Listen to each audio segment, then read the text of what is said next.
Let me say first off that this is a court of inquiry. It's not an adversarial court. It's a nonprofit educational event. And with enormous energy and intelligence, all of us have been brought together to try to bring out some of the aspects. So if I may, I have prepared an overview statement based on my work these many past weeks. And I want to just say that as a parent and as a patriot, I'm absolutely outraged by what we're allowing to happen to our children. Humanity is judged on how you treat the weakest member of the society.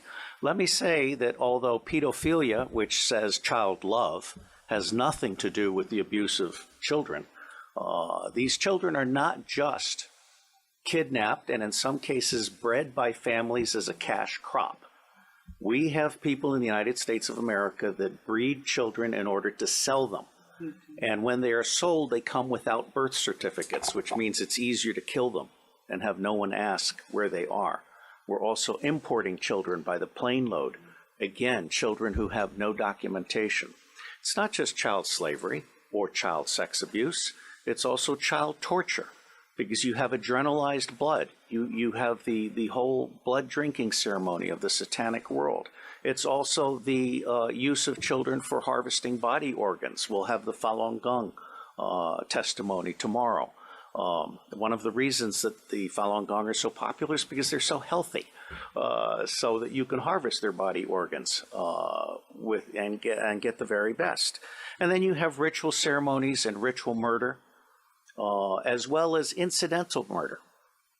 But I know the system. I've been a spy all over the world. I have created the Marine Corps Intelligence Command.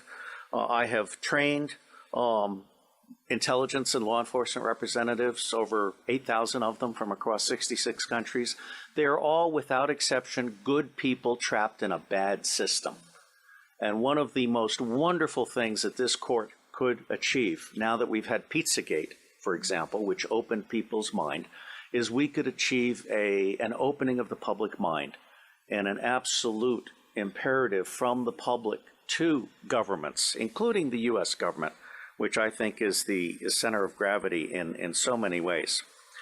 I have found in my research and preparation for this court and all of the work that will follow that most organizations that end up being used to prey on children, Oxfam is a recent example, all of the United Nations organizations, the Boy Scouts of America, all of the child services agencies across the United States of America, they did not start out as organizations to prey on children, but they attract pedophiles.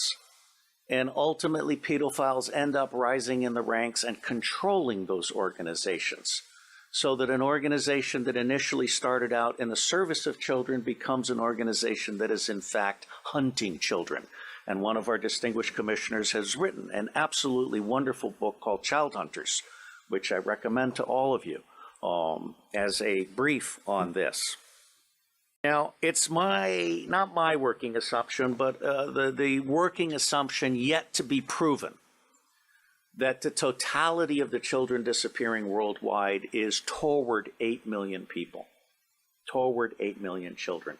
In the United States of America, the acknowledged number, not counting the children being bred without birth certificates, not counting the children being imported without documentation, is between 600 and 800,000 a year. Now imagine Africa and East Asia and all these other locations. I personally believe that the number we want to try to document is rising well beyond the official figures, and we have yet to learn what the actual number is, okay? The other working assumption is how long do these children survive within this system? What I am hearing from the witnesses that I've talked to is 2 years. It may be longer. It may be 4 years, it may be 6 years, but by and large, these children are so abused. I mean, we're talking rapes by the hour and so forth, that they reach their expiration date within 2 years. And then they're murdered with impunity, or they're ritually murdered if that's what they've been bred for. So I think we need to document this. No one else has done this before in a systematic manner. This commission is rendering a signal service by seeking to do an overall view in the public interest. This will be a massive, massive undertaking.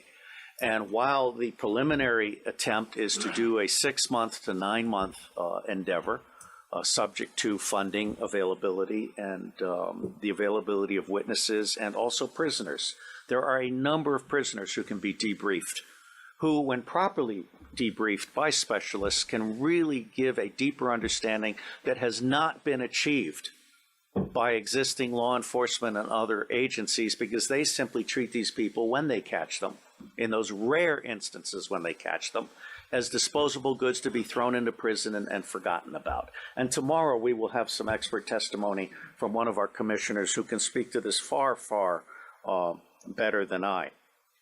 William Binney is my counterpart. He is for NSA what I am to CIA, which is to say, he is saying, as I am saying, that we can delete 70% of our respective organizations and put the other 30% to work. But Binney is also the author of Thin Thread, which is a way of doing deep discovery in unstructured databases and the internet.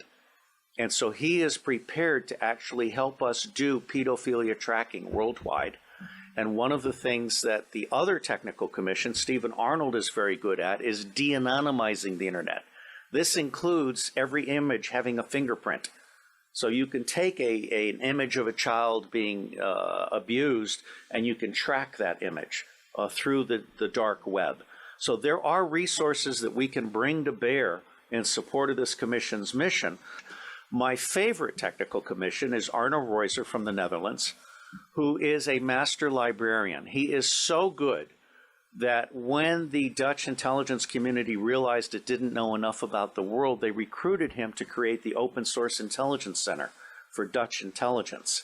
And as with the endeavors that I helped create in the United States, and in fact for Scotland Yard, very quickly people found out that they could get 40 to 60% of what they knew very cheaply using open sources of information. That's not what government intelligence agencies do today. They want to spend as much money as possible in the riskiest way possible on the most expensive way possible. They're not actually there to do decision support or answer questions. So I believe that Arno Reuser is capable of creating the world's first digital library on pedophilia. And this would be a multilingual library to include local dialects. And it would be a library that would then end up being what we call a magnet for walk-ins. We want to have a very professional ingestion system so that people can volunteer to provide expert witness to the thing, or they can volunteer to offer up their papers. There are a number of pedophiles now who are actually ready to turn over their diaries. All right, so I think we're actually doing something really, really huge. My final comment. The center of gravity for taking down the deep state.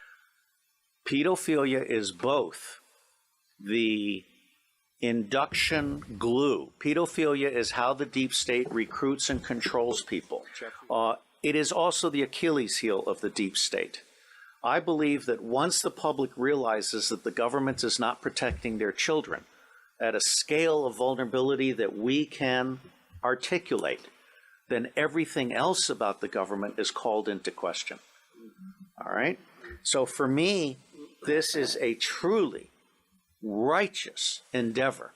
And I will end by saying that as much good as it might do to get the British angry, for me, the center of gravity for change is the American public. Because if you can get the American public angry, we will stop supporting dictators overseas. We will close all of our military bases overseas. I am on record as a former CIA operations officer as saying that our 1,000 bases overseas are not there for national defense. They're there to serve as lily pads for the smuggling of guns, gold, cash, drugs, and small children. So let me say I am proud to be in your company. And I believe that no matter what we do or do not do, it is going to make a difference. God bless you all.